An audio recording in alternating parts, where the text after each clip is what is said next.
नमस्कार साथियों, स्वागत है आप सभी का आपके अपने यूट्यूब चैनल पर जिसका नाम है जीएस बुस्टर, जो कि पाठ है तक्षशिला इस बलिया का। मैं हूं अनुप उपाध्याय। साथियों, क्या भारत ने नेपाल की अर्थव्यवस्था पर अब तक का सबसे बड़ा व्यापारिक झटका दिया है? सिर्फ 11 महीने में नेपाल का आयरन और स्टील निर्यात लगभग 10.6 अरब नेपाली रुपए घट गए। जो उद्योग कभी भारत को बड़े पैमाने पर स्टील भेज रहे थे, आज वे उत्पादन घटाने, कर्मचारी की छटनी करने, सरकार से मदद मांगने को मजबूर हो गए। लेकिन सवाल यह है कि क्या भारत जानबूझकर नेपाल पर आर्थिक दबाव बना रहा है, या फिर भारत केवल अपने स्टील इंडस्ट्री को बचाने की कोशिश कर रहा है? इस पूरी कहानी में चीन का नाम बार बार क्यों आ रहा है? क्या यह सिर्फ एक व्यापारिक विवाद है, या फिर इसके पीछे साउथ एशिया के बदलते जियो इकोनॉमिक सप्लाई चेन, सिक्योरिटी और चाइना फैक्टर का राज छुपा हुआ है? भारत का कहना है कि उसने यह कदम अपने घरेलू स्टील उद्योग को बचाने के लिए उठाया है। वहीं नेपाल का आरोप है कि भारत की नई नीतियों ने उससे स्टील उद्योग को गंभीर संकट में डाल दिया। पहले चाय पर विवाद, अब स्टील पर विवाद। आखिर सच क्या है? क्या भारत का फैसला डब्ल्यूटीओ के नियमों के अनुरूप है?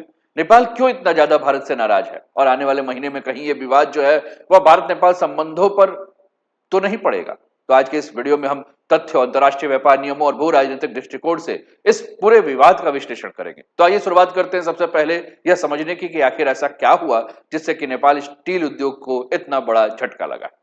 साथियों, चैनल पर पहली बार है तो चैनल को सब्सक्राइब करके बेल आइकन दबा दीजिए कि यहां आने वाले हर वीडियो का नोटिफिकेशन आपको समय पर मिले। साथियों, आपके मन में टॉपिक को देखते हुए जो भी विचार आए आप कमेंट के माध्यम से हमको जरूर बताएं, और साथ ही अपने मित्रों के साथ जो है क्लासेस के लिंक को जो है शेयर कीजिए।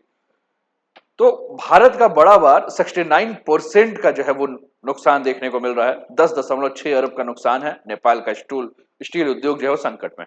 द काठमांडू पोस्ट ने इसे कवर करते हुए लिखा है, Indian safeguard duty slashes Nepal iron and steel export by 2/3।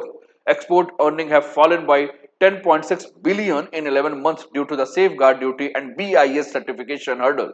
Manufacture urge Kathmandu to begin high level trade negotiation. तो चलिए शुरू करते हैं और आज का भारत नेपाल स्टील व्यापार संकट से ही शुरुआत करते हैं, लेकिन बैकग्राउंड को समझते हैं। साथियों, अब सबसे पहले हमें समझना है कि आखिर ऐसा हुआ क्या जिसकी वजह से नेपाल का स्टील उद्योग अचानक संकट में आ गया। और इस पूरे कहानी की शुरुआत होती है दिसंबर 2025 से, यानी पिछले 6 महीने पहले। भारत सरकार ने घरेलू स्टील उद्योग को राहत देने के लिए कुछ स्टील उत्पादों पर सेफ गार्ड ड्यूटी लगाने का फैसला किया। यह एक अस्थायी सुरक्षा शुल्क है जिसे 3 वर्षों के लिए लागू किया गया, और इसकी दरें इस प्रकार निर्धारित की गई है कि पहले वर्ष ये सेफ गार्ड शुल्क ड्यूटी जो है वो 12%, दूसरे साल जो है 11.5% और तीसरे साल जो है वो 11% रहेगा। यानी अगले 3 वर्षों तक भारत में आने वाले कुछ आयातित स्टील उत्पादों पर अतिरिक्त शुल्क जो है वो लगाया जाएगा। इस फैसले का असर सबसे अधिक नेपाल के स्टील उद्योग के ऊपर दिखाई दे रहा है। आंकड़ों के अनुसार जुलाई 2025 से लेकर मई 2026 के बीच नेपाल भारत को आयरन और स्टील निर्यात लगभग 15.42 अरब से घटकर 4.83 अरब रह चुका है। यानी सिर्फ 11 महीने में 69% की गिरावट देखने को मिली। दूसरे शब्दों में कहें तो नेपाल को लगभग 10.26 अरब का निर्यात का नुकसान हुआ है। नेपाल के उद्योग संगठनों का कहना है कि इस गिरावट के कारण कई स्टील कंपनियों का उत्पादन प्रभावित हुआ है, नए ऑर्डर कम हुए हैं और पूरे उद्योग में अनिश्चितता का माहौल है। यही से भारत और नेपाल के बीच एक व्यापारिक विवाद शुरू हुआ। लेकिन अब सबसे महत्वपूर्ण सवाल यह उठता है कि आखिर भारत ने सेफगार्ड ड्यूटी लगाई क्यों? क्या यह किसी देश को निशाना बनाने के लिए था, या इसके पीछे अंतरराष्ट्रीय व्यापार का कोई स्थापित नियम या आर्थिक कारण था? इस बात को समझने से पहले हम सेफगार्ड ड्यूटी को भी समझेंगे कि सेफगार्ड ड्यूटी होता क्या है। सत्य, सेफगार्ड ड्यूटी जो कि पूरा इस विवाद का कारण है, इसे समझना बहुत ज्यादा जरूरी है, क्योंकि यही वो फैसला है जिसने भारत और नेपाल के बीच व्यापारिक बहस को जन्म दिया। सेफगार्ड ड्यूटी और एंटी डंपिंग ड्यूटी, दो शब्द आपको हमेशा ध्यान रखना है। मैंने शब्द क्या कहा? सेफ गार्ड ड्यूटी और दूसरा एंटी डंपिंग ड्यूटी। सुनने में आपको लग रहा होगा क्या दोनों समान है? लेकिन आपको यह ध्यान रखना है कि दोनों एक जैसे नहीं। अक्सर लोग इन दोनों को एक समझ लेते हैं, जबकि अंतरराष्ट्रीय व्यापार में दोनों का उद्देश्य अलग अलग होता है। सेफ गार्ड ड्यूटी जब किसी उत्पाद का आयात अचानक बहुत तेजी से बढ़ जाता है और उसे किसी देश के घरेलू उद्योग यानी कि डोमेस्टिक इंडस्ट्री को गंभीर नुकसान होने लगता है या नुकसान का खतरा पैदा हो जाता है, तब सरकार कुछ समय के लिए अतिरिक्त आयात शुल्क जो है वो लगा सकती है। इसी अतिरिक्त शुल्क को सेफ गार्ड ड्यूटी कहा जाता है, जिसका उद्देश्य किसी देश को दंड देना नहीं, बल्कि अपने उद्योग को विदेशी प्रतिस्पर्धा से उबरने के लिए समय देना है। इसे और आसान भाषा में समझना है तो आप समझिए कि मान लीजिए कि किसी देश में अचानक बहुत सस्ता स्टील बड़ी मात्रा में आने लगा। इससे स्थानीय कंपनियों की बिक्री घटने लगी। मुनाफा मुनाफा जो है वो कम होने लगा है और कारखाने संकट में आने लगे। तो ऐसी स्थिति में सरकार कुछ समय के लिए अतिरिक्त शुल्क लगाकर घरेलू उद्योग को राहत देती है और यही कहा जाता है सेफ गार्ड मेजर। अब दूसरा आपको समझना है एंटी डंपिंग ड्यूटी। साथियों, हमने कहा कि एंटी डंपिंग ड्यूटी से सेफ गार्ड ड्यूटी अलग है। एंटी डंपिंग ड्यूटी तब लगाई जाती है जब यह साबित हो जाए कि कोई विदेशी कंपनी अपने उत्पाद को उसकी वास्तविक कीमत या लागत से भी कम दाम पर दूसरे देश में बेच रही है ताकि वहां के स्थानीय उद्योग को नुकसान पहुंचाया जा सके। यानी वह जांच का विषय है कि अनुचित मूल्य निर्धारण क्यों हुआ, अनफेयर प्राइसिंग क्यों हुई। जबकि सेफ गार्ड ड्यूटी यह साबित करना जरूरी नहीं होता है कि किसी ने सस्ता माल जानबूझकर बेचा है और यह केवल इस बात पर आधारित होता है कि आयात में अचानक आई वृद्धि से घरेलू उद्योग प्रभावित हो रहा है। तो दोनों का सबसे बड़ा अंतर यही है कि सेफ गार्ड ड्यूटी आयात में यानी कि इंपोर्ट में जो अचानक वृद्धि के कारण लगता है और एंटी डंपिंग ड्यूटी अनुचित या अत्यधिक कम कीमत पर बिक्री साबित होने पर लगता है। सेफ गार्ड आमतौर पर सभी संबंधित आयातों पर लागू हो सकती है जबकि एंटी डंपिंग अक्सर किसी विशेष देश या निर्यातक देश पर जो है वो लागू हो सकती है। सेफ गार्ड अस्थायी राहत का उपाय है जबकि एंटी डंपिंग का उद्देश्य अनुचित व्यापारिक व्यवहार को रोकना होता है। तो उम्मीद कर रहा हूं कि आप सभी को सारी की सारी बातें जो है वो समझ में आ रही। अब यही कारण है कि भारत ने अपने इस कदम को एंटी डंपिंग ड्यूटी नहीं बल्कि सेफ गार्ड ड्यूटी जो है वो बताया है। लेकिन सबसे महत्वपूर्ण सवाल जिस पर चर्चा को और हम आगे बढ़ाते हैं कि अगर यह केवल एक वैध व्यापारिक उपाय है तो भारत को इसकी जरूरत आखिर क्यों पड़े। क्या वास्तव में भारतीय स्टील उद्योग किसी बड़े खतरे का सामना कर रहा था या इसके पीछे वैश्विक बाजार और चीन से जुड़ी कोई बड़ी कहानी छिपी है? और इस बात को हम समझते हैं। सच में भारत ने सेफगार्ड ड्यूटी इसलिए लगाई क्योंकि अगर हम कहें कि भारत को यह कदम उठाने की जरूरत क्यों पड़ी, तो क्या नेपाल से आने वाला स्टील भारतीय उद्योग के लिए खतरा था? साथियों, ऐसा कुछ नहीं था। भारत का कहना है कि यह फैसला किसी एक देश को निशाना बनाकर नहीं किया गया। इसके पीछे पूरी दुनिया के स्टील बाजार में चल रहा एक बहुत बड़ा संकट है। वैश्विक स्टील बाजार में दुनिया में क्या हो रहा है ये समझने के लिए आप बने रहिए मेरे साथ और जुड़े रहिए और जो भी आपके मन में विचार आ रहे हैं वो विचारों को कमेंट के माध्यम से आप कहते रहिए। सत्य पिछले कुछ वर्षों में दुनिया में स्टील का उत्पादन लगातार बढ़ा है लेकिन उसकी मांग उस गति से नहीं बढ़ी और उसका सबसे बड़ा कारण अगर कोई है तो वो कारण है चाइना। चीन दुनिया का सबसे बड़ा स्टील उत्पादक है। वहां उत्पादन क्षमता घरेलू मांग से कहीं अधिक है। जब किसी देश में उत्पादन जरूरत से ज्यादा होता है तो वह अतिरिक्त स्टील को विदेशी बाजारों में बेचने का प्रयास करता है। इससे अंतर्राष्ट्रीय बाजार में स्टील की कीमतें गिरने लगती हैं और दूसरे देशों के स्थानीय उद्योगों के ऊपर दबाव बढ़ने लगता है। भारत की चिंता यह है कि अगर भारत आज दुनिया का दूसरा सबसे बड़ा स्टील उत्पादक है लेकिन इतनी बड़ी उत्पादन क्षमता होने के बावजूद भारतीय कंपनियों को सस्ते आयात से प्रतिस्पर्धा सामना करना पड़ रहा है। अंतर्राष्ट्रीय समाचार एजेंसी रैटर्स की एक रिपोर्ट के अनुसार यह कहा गया है कि भारतीय स्टील उद्योग लंबे समय से सरकार से मांग कर रहा था कि सस्ते आयात के खिलाफ सुरक्षा उपाय किया जाए। उद्योग का तर्क था कि यदि लगातार कम कीमत वाला आयात बढ़ता रहा तो घरेलू उत्पादन, निवेश, रोजगार पर नकारात्मक प्रभाव पड़ सकता है। भारत सरकार ने स्थिति का आकलन करने के बाद सेफ गार्ड ड्यूटी लगाने का फैसला किया। सरकार का कहना है कि यह स्थायी संरक्षण नहीं बल्कि घरेलू उद्योगों को प्रतिस्पर्धा के लिए समय देने का एक अस्थायी उपाय है। यानी भारत के अनुसार यह फैसला किसी पड़ोसी देश के खिलाफ नहीं बल्कि अपनी मैन्युफैक्चरिंग कैपेसिटी, इंडस्ट्रियल इन्वेस्टमेंट और स्टील सेक्टर की सुरक्षा के लिए लिया गया। लेकिन यहीं से एक नया विवाद शुरू हो जाता है क्योंकि भारत का कहना है कि यह समान व्यापारिक नीति है जबकि नेपाल का मानना है कि यह नीति का सबसे बड़ा नुकसान उसी को उठाना पड़ रहा है। नेपाल इस फैसले का विरोध कर रहा है और वह किन तर्कों के आधार पर भारत के इस कदम को अनुचित बता रहा है, आइए इस बात को भी समझते हैं। साथियों, आपके स्क्रीन पर जो है वो आप एक तस्वीर देख रहे हैं। सुरक्षा भारतीय स्टील सेक्टर के लिए जो है वो सेफ गार्ड ड्यूटी लगाया गया है चीन, नेपाल और सस्ते स्टील के खिलाफ, जिससे कि भारतीय उद्योग को जो है वो क्या हो सके, सुरक्षा मिल सके। नेपाल स्टील उद्योग पर, उसके निर्यात पर जो है वो भारी गिरावट देखने को मिल रही है। उद्योग कारखाने जो हैं वो बंद हो रहे हैं। कई कर्मचारियों को जो है वो नौकरी से निकाला जा रहा है। अब नेपाल के स्टील उद्योग की दूसरी सबसे बड़ी समस्या है वो है साथियों बीआईएस सर्टिफिकेशन। अब आपके दिमाग में होगा कि ये बीआईएस सर्टिफिकेशन है क्या। साथियों, नेपाल की परेशानी केवल सेफगार्ड ड्यूटी तक सीमित नहीं। नेपाल के उद्योगपतियों का कहना है कि एक दूसरी सबसे बड़ी बाधा है उनके निर्यात को जो प्रभावित कर रही है वो है बीआईएस सर्टिफिकेशन।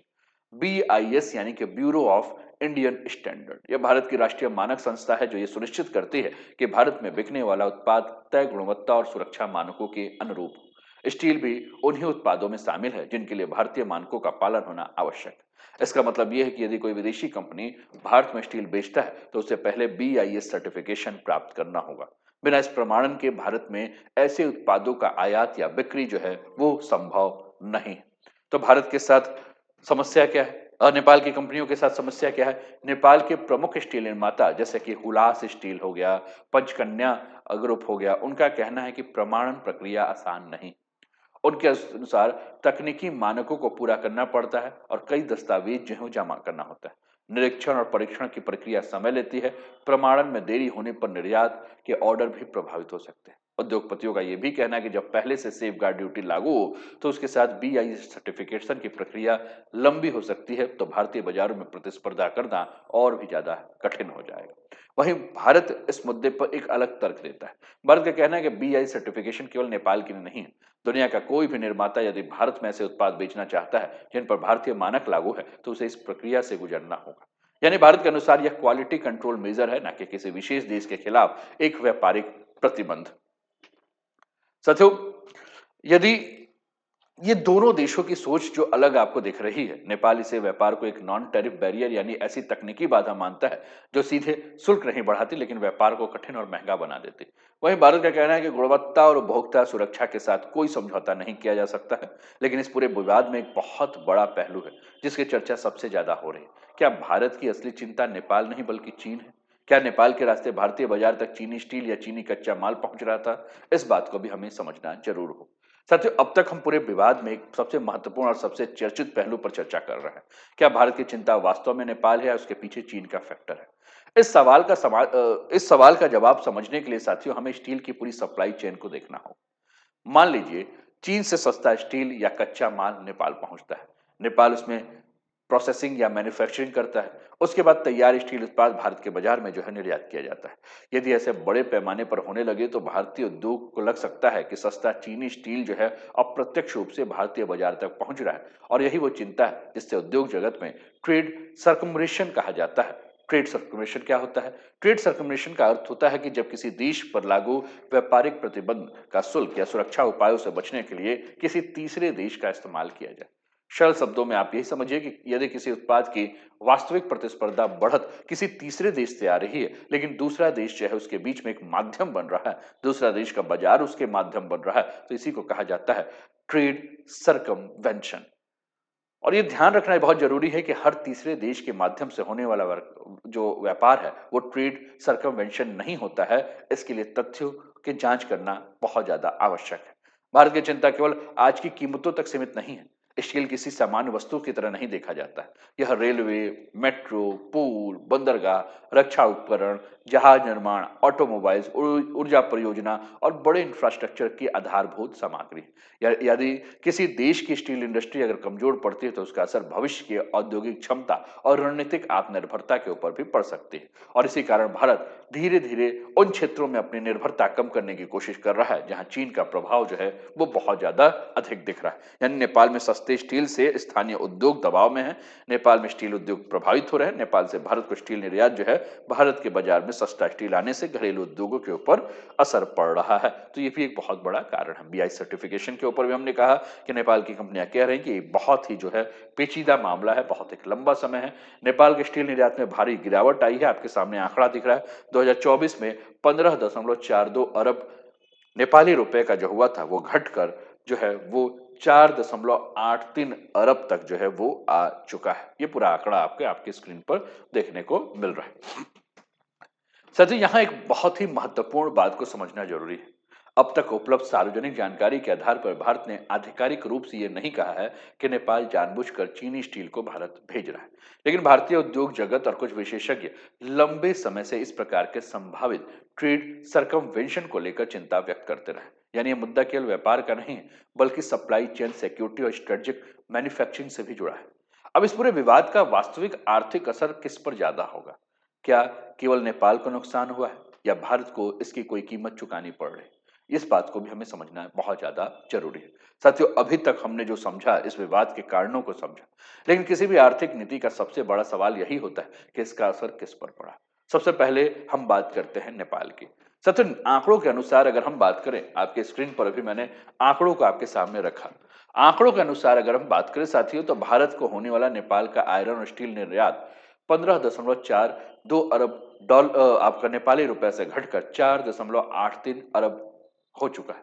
यानी कुल मिलाकर अगर हम बात करें, तो आंकड़ों के हिसाब से 10.6 अरब नेपाली रुपए का निर्यात का नुकसान जो है, यानी कि 69% का गिरावट जो है वो नेपाल को देखने को मिला। इसका प्रभाव केवल निर्यात तक सीमित नहीं। स्टील उद्योग में ऑर्डर कम होने से कई कंपनियों के उत्पादन पर दबाव बढ़ा है। उद्योग संगठनों का कहना है कि यदि स्थिति लंबे समय तक ऐसी बनी रहती तो रोजगार, निवेश और सरकारी राजस्व के ऊपर असर पड़ सकता है। नेपाल जैसे देश के लिए, जहां भारत सबसे बड़ा व्यापारिक साझेदार है, यह गिरावट अर्थव्यवस्था के लिए गंभीर चुनौती बन सकती है। अगर हम भारत के ऊपर असर के बारे में बात करें साथियों, तो हमें यह देखना होगा कि क्या यह भारत को इससे कोई फायदा होगा या नहीं। साथियों, सेफगार्ड ड्यूटी का उद्देश्य भारतीय स्टील कंपनियों को राहत देना है। इससे घरेलू उत्पादों को सस्ते आयात से प्रतिस्पर्धा में कुछ सुरक्षा मिल सकती है। लेकिन दूसरी ओर यदि आयात कम हो जाते हैं, घरेलू कीमतें बढ़ती हैं, तो स्टील का उपयोग करने वाले उद्योग जैसे ऑटोमोबाइल्स, निर्माण, इंजीनियरिंग, इंफ्रास्ट्रक्चर को अधिक लागत का सामना करना पड़ सकता है। यानी अल्पकाल में स्टील उत्पादों का लाभ मिल तो सकता है, जबकि कुछ उपभोक्ता उद्योगों की लागत जो है वो बढ़ सकती है।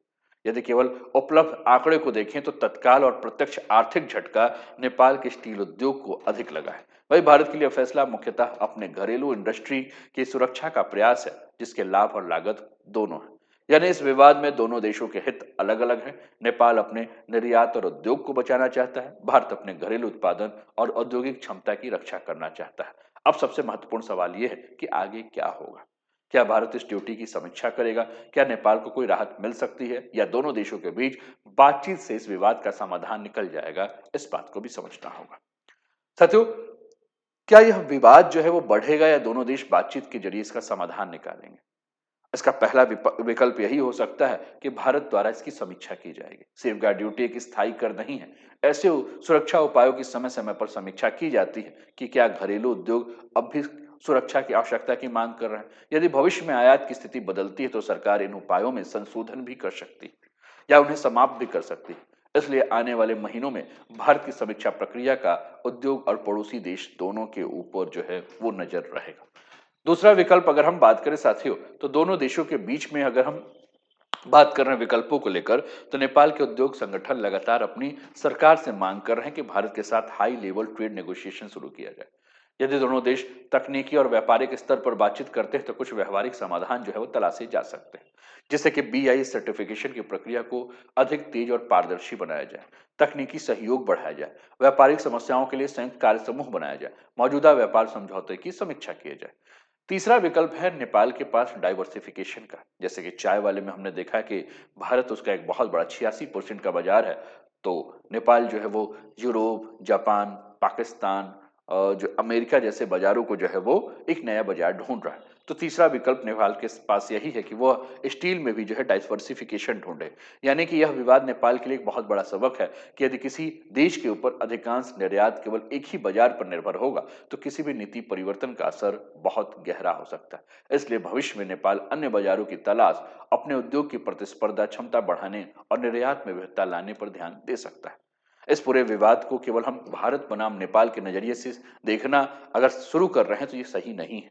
एक तरफ भारत का कहना है कि वो अपने घरेलू स्टील इंडस्ट्री, मैन्युफैक्चरिंग क्षमता और रणनीतिक उद्योग हितों की रक्षा कर रहा है, तो दूसरी तरफ नेपाल का तर्क है कि इन नीतियों का सबसे बड़ा आर्थिक बोझ उसकी छोटी और भारत निर्भर अर्थव्यवस्था के ऊपर पड़ रहा है। यानी यह विवाद केवल स्टील का नहीं है, यह अंतर्राष्ट्रीय व्यापार, औद्योगिक नीति, पड़ोसी देशों के आर्थिक संबंध और बदलती वैश्विक सप्लाई चेन में जो है, इन सबका जो है एक संगम है।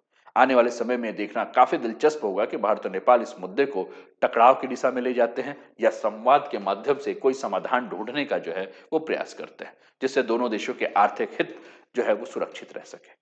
साथियों, क्या भारत का यह कदम अपने घरेलू इंडस्ट्री की सुरक्षा के लिए आवश्यक था, या नेपाल जैसे करीबी पड़ोसी के लिए कोई विशेष व्यापारिक व्यवस्था की जानी चाहिए? आपके क्या विचार है? आप अभी तक जो पूरे चर्चा सुन रहे थे, इन चर्चा को सुनने के बाद आप क्या कह रहे हैं? आपके मन में जो भी विचार है, आप कमेंट बॉक्स में जरूर लिखें। और ऐसे ही गहन और तथ्य आधारित अंतर्राष्ट्रीय विश्लेषण वाले वीडियो के लिए को देखने के लिए इस चैनल को अगर अभी तक सब्सक्राइब नहीं किया, तो सब्सक्राइब कर लीजिए। और वीडियो अगर पसंद आया हो, तो लाइक भी कर दीजिए। अपना ध्यान रखिए, स्वस्थ रहिए, मस्त रहिए, तंदुरुस्त रहिए, हंसते खेलते मुस्कुराते जीवन का आनंद लीजिए। जय हिंद, जय भारत।